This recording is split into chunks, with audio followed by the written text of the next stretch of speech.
नमस्कार दोस्तों, आप सभी का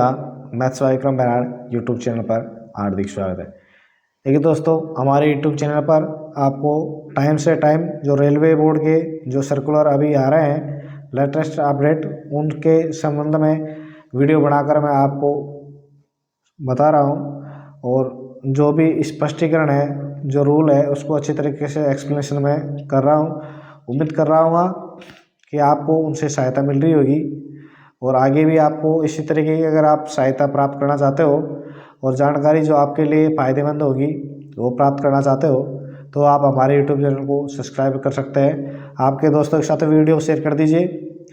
और चैनल को सब्सक्राइब कर दीजिए, बेल आइकन को प्रेस कर दीजिए ताकि जो भी आपको रूल रेगुलेशन से संबंधित जो भी वीडियो होगी उससे आपको तुरंत अब यहाँ पे आप नोटिफिकेशन मिल जाएगा। और हमारे यूट्यूब चैनल पर इसके अलावा आपको रेलवे में नौकरी लगने के लिए भी तैयारी करवाई जाती है और बाकी रेलवे की जो भी सुविधाएं हैं उनसे भी आपको यहाँ पे जागरूक करने के लिए रूल और रेगुलेशन से संबंधित वीडियो भी बनाई जाती है यहाँ पे। तो दोनों ही तरीके से फ़ायदेमंद है, इसलिए आपका कोई भी मिलने वाला हो अगर वो तैयारी कर रहा हो रेलवे के लिए तो वो भी हमारे साथ में जुड़ सकता है और जो भी रेलवे में जॉब कर रहा है वो भी हमारे साथ में जुड़ सकता है ताकि उसको जो भी सुविधाएं हैं वो उनसे आपको यहाँ पे जो रूल और रेगुलेशन है उनसे आपको यहाँ पे अपडेट करवाया जा सके। तो देखिए दोस्तों, जो आज का ये वीडियो है ये इंटर रेलवे जो ऑन रिक्वेस्ट ट्रांसफ़र होता है उसके संबंध में है। यहाँ पे देखा गया है कि काफ़ी जो रेलवे की यूनिट है वो कुछ प्रक्रियाएं त्वरित गति से कर लेती है और कुछ में जो ट्रांसफ़र की प्रक्रिया है वो काफ़ी लेट हो जाती है। इसलिए टाइम पीरियड का बाउंडेशन यहाँ पे स्पष्ट रूप से दिया गया नहीं है और इसी टाइम पीरियड के बाउंडेशन जब ये यहाँ पे कहीं विषमताएं जो उत्पन्न होती है अलग अलग यूनिट में, तो इसका मैसेज रेलवे बोर्ड तक पहुंचा और रेलवे बोर्ड ने इसके संदर्भ में यहाँ पे स्पष्टीकरण जो टाइम लाइन की गाइडलाइन यहाँ पे आज जारी कर दी है, जो जिसके संदर्भ में RB 148/2023 26 दिसंबर 2023 को यहाँ पे जारी कर दिए गए। तो देखिए दोस्तों, इसमें स्पष्ट रूप से यहाँ पे लिखा है जो प्रेजेंट में जो प्रोसेस है रेलवे ट्रांसफ़र की वो करंटली क्या है, स्ट्रिक्टली टाइम लाइन को यहाँ पे फॉलो नहीं किया जाता। तो उस टाइम लाइन को यहाँ पे फॉलो करवाने के लिए जो लिमिट है वो यहाँ पे जारी करी गई है कि जो यहाँ पे प्रेजेंट में क्या हो रहा है कि HRMS से ऑनलाइन आवेदन होते हैं 15 अगस्त 2022 के बाद में जितने भी आवेदन ऑन रिक्वेस्ट के हो रहे हैं सभी ऑनलाइन हो रहे हैं और ऑनलाइन में यहाँ पे ज़्यादा से ज़्यादा रहता है कि प्रोसेस फास्ट हो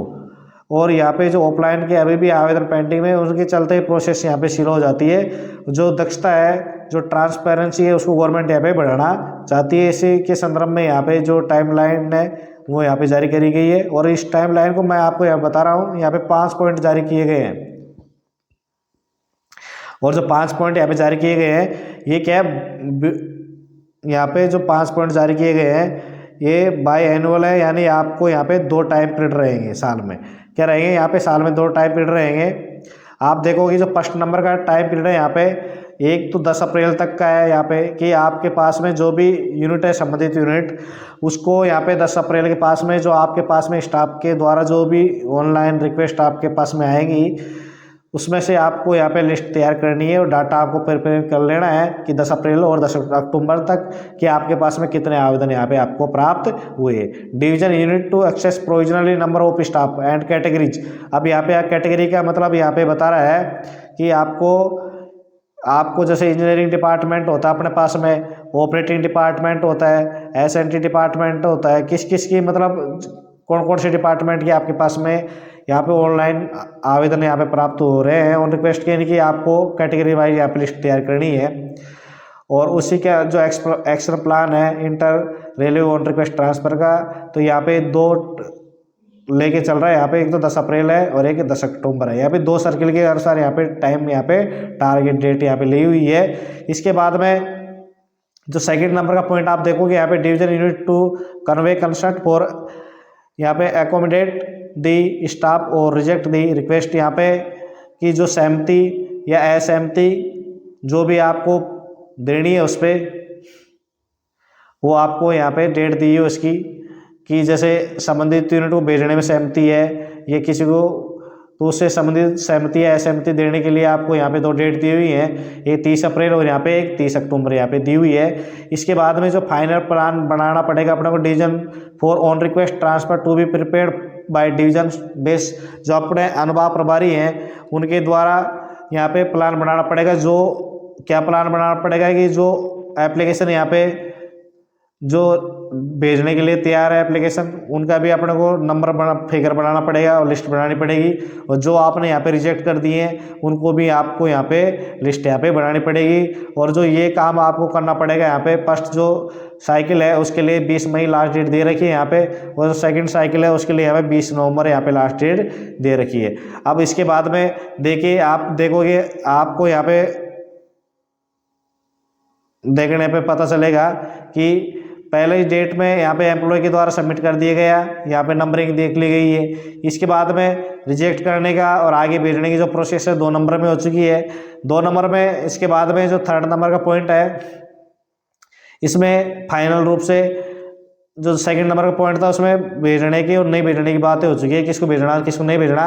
और 3rd नंबर का पॉइंट है उसमें अपने को लिस्ट बना लेनी है कि ये अपने को भेजने हैं, और ये जो रिजेक्ट कर दिए गए हैं इनका कारण सही थे यहाँ पे, इनकी एक अलग से अपने को लिस्ट प्रिपेयर करनी पड़ेगी, जिसकी डेट भी यहाँ पे आपको दी हुई है कि एक तो 20 मई दी हुई है और एक दी हुई है अपने को यहाँ पे 20 नवंबर दी हुई है। इसके बाद देखेंगे जो नेक्स्ट स्टेप है आपको, ये आपको संबंधित को जो भी आपके पास में आवेदन आ जाएगा उसको आपको सहमति देनी होगी या रिजेक्ट करना होगा।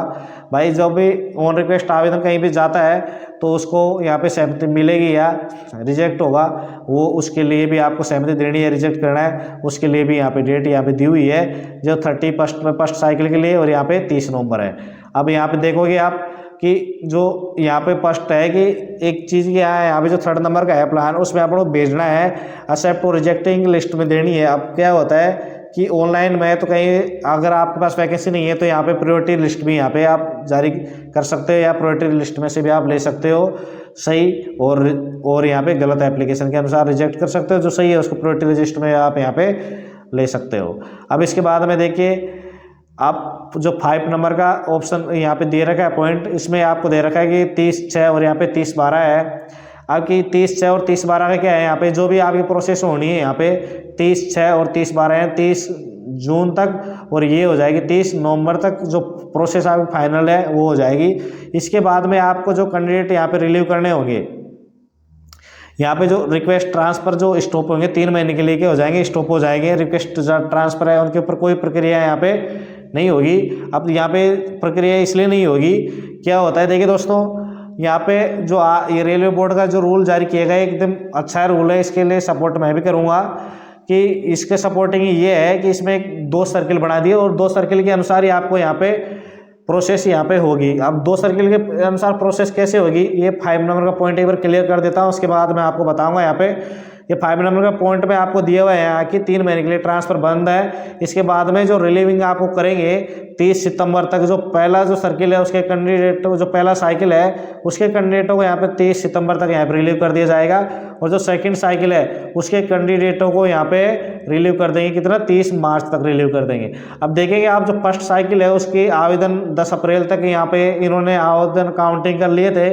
और 10 अप्रैल तक जिस कैंडिडेट ने आवेदन भेज दिया, तो मान के चलो आप अगर किसी कैंडिडेट ने 30 मार्च को आवेदन किया है तो 30 सितंबर को यहाँ पे रिलीव हो रहा है, इसका मतलब है कि जो भी आपके ऑन रिक्वेस्ट की प्रोसेस है वो 6 महीने के अंदर यहाँ पे कंप्लीट हो रही है। तो इससे क्या हो जाएगा कि जैसे म्यूचुअल ट्रांसफर में 75 डेज का अभी रूल यहाँ पे रेलवे बोर्ड ने फिर सर्कुलेट किया था, पहले से फिर 75 डेज का यहाँ पर रूल था म्यूचुअल ट्रांसफर में, रेलवे बोर्ड ने फिर उसको वापस सर्कुलेट किया था। और यहाँ पे आपकी बार पहली बार इंटर रेलवे जो ट्रांसफर है ऑन रिक्वेस्ट, उसमें पहली बार यहाँ पे टाइम लाइन यहाँ पे बनाए हुआ है। अब देखो कितने स्ट्रिक्टली रूप से ये फॉलो होता है, ये अपने को देखना पड़ेगा। यहाँ पे ये देखेंगे कि इसका क्या यहाँ पे रिजल्ट आता है, लेकिन मैं उम्मीद कर रहा हूँ इसका पॉजिटिव रिजल्ट आएगा। और यहाँ पे फायदा ये है संबंधित जो डिपार्टमेंट है उसको भी, कि यहाँ पे आपको जैसे 2 सर्किल यहाँ पे दिए हुए हैं, जो फर्स्ट नंबर में आप देखोगे तो 10 अप्रैल है, यानी आपको आवेदन लेने 10 अप्रैल तक, जो भी फिर 10 अप्रैल तक आपके पास में संबंधित आवेदन आ गए उनके ऊपर ही आपको प्रोसेस करनी है 30 जून तक। अब यहाँ लेके 10 जून से लेकर जो 30 जून तक, सॉरी जो 11 अप्रैल से लेकर आपके पास में अक्टूबर 10 अक्टूबर तक जो आवेदन आएंगे उनके आप जो प्रोसेस करोगे उन पे 10 अक्टूबर के बाद ही उन पे प्रोसेस आप स्टार्ट यहाँ पे करोगे। इसलिए अगर जिसके कैंडिडेट के आपके आवेदन यहाँ पे 10 अप्रैल से पहले जो इनके आवेदन प्राप्त हो गए उनके आपको 10 अप्रैल तक करनी है प्रोसेस, और जिनके 10 अप्रैल के बाद में उनकी प्रोसेस फिर आपको सेकंड साइकिल जो बनाया हुआ है उसके अंदर यहाँ पे प्रोसेस करनी रहेगी। यानी अगर आपने अप्रैल के महीने से पहले आवेदन कर दिया तो अप्रैल वाले में जो फर्स्ट साइकिल है उसमें आपके आवेदन की प्रोसेस स्टार्ट हो जाएगी, नहीं तो फिर उसके बाद में आपकी जो आवेदन की प्रोसेस स्टार्ट यहाँ पे सेकंड साइकिल उसमें यहाँ पे होगी। तो कुल मिलाकर यहाँ पे स्पष्ट रूप से पता लग रहा है कि आपकी जो ऑन रिक्वेस्ट की जो प्रोसेस है वो 6 महीने में यहाँ पे कंप्लीट हो जाएगी, जो टाइमलाइन यहाँ पे रेलवे बोर्ड के द्वारा यहाँ पे प्रेजेंट में जारी की गई है। तो उम्मीद कर रहा हूँ दोस्तों आपको जो मेरा यहाँ पे जो समझाया है मैंने जो तरीका वो आपको बिल्कुल समझ में आ गया होगा। एक बार संक्षिप्त रूप से जो मैं आपको बता दूँ दोबारा, ताकि आपको और भी जो भी आपके दिमाग में क्यूरी अगर कोई संबंधित जवाब है या जो भी सवाल है आपके मन में उसको आप ज़रूर कमेंट बॉक्स में कमेंट कीजिए कि सर आपको ये चीज़ समझ में नहीं आई, तो ज़रूर उसका भी रेस्पॉन्स मिलेगा और उसी के अनुसार अब नेक्स्ट भी अपन प्रोसेस यहाँ पे करेंगे, उसको आपकी जो भी प्रॉब्लम होगी उसको सॉल्व करने की मैं यहाँ पे कोशिश करूँगा। तो देखिए जो पहला नंबर का पॉइंट है इसमें आपकी एप्लीकेशन आ जाएंगी, उसकी नंबरिंग करके संबंधित स्टाफ संबंधित डिपार्टमेंट को सूचित कर देगा कि इतने कैंडिडेटों के आने वाले जाने वालों की लिस्ट अपने पास में उपलब्ध हो गई है। 10 अप्रैल जो मैं फर्स्ट साइकिल की बात कर रहा हूँ यहाँ पे 10 अप्रैल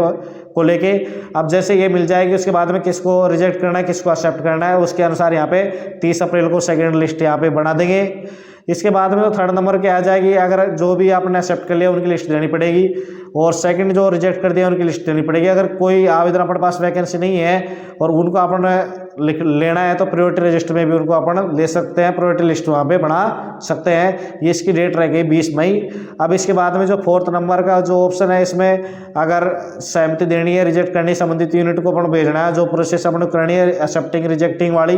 वो प्रोसेस के लिए आपको 31 मई लास्ट डेट दी हुई है यहाँ पे। इसके बाद में जो आपको रिलीव करने की डेट है वो यहाँ पे दी हुई है 30 सितंबर दी हुई है। ये फर्स्ट साइकिल के लिए मैंने बता दिया, सेकंड साइकिल के लिए भी आप देख सकते हो और इस जो रूल है इसकी पीडीएफ हमारे टेलीग्राम ग्रुप से भी आप इसकी प्राप्त कर सकते हो। टेलीग्राम ग्रुप का जो लिंक है इस वीडियो के डिस्क्रिप्शन में आप मिल जाएगा। अब मैंने देखे दोस्तों मेरे अनुसार आपको अच्छी तरीके से समझाने की कोशिश करी है, उम्मीद कर रहा हूँ आपको बिल्कुल अच्छी तरीके से समझ में आ गया होगा। तो आप इसी तरीके के अगर अपडेट जानना चाहते हो और अपडेट आपके फायदे के लिए अपडेट जागरूक रहना भी चाहते हो तो आप हमारे YouTube चैनल है उसको आप जरूर सब्सक्राइब कीजिए, आपके दोस्तों से करवाइए ताकि आपको भी इस सेवा का जरूर ज़्यादा से ज़्यादा लाभ आपको मिल सके और मेरा मोटिवेशन यहाँ पे बना रहे, ताकि मैं भी आपको जो भी रेलवे बोर्ड के सर्कुलर आते हैं उनसे मैं आपको यहाँ पे अपडेट करवाता रहूँ। आप सभी का वीडियो देखने के लिए धन्यवाद।